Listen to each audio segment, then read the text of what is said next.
بسم اللہ الرحمن الرحیم۔ دل و جان قربان آقا صلی اللہ علیہ وسلم پر۔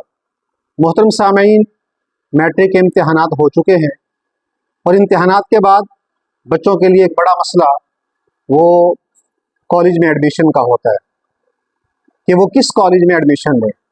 اس وقت پاکستان میں دو طرح کے تعلیمی ادارے کام کر رہے ہیں، ایک وہ جو حکومت کی نگرانی میں گورنمنٹ کالجز ہیں اور دوسرا وہ جو پرائیویٹ سیکٹر میں کام کر رہے ہیں۔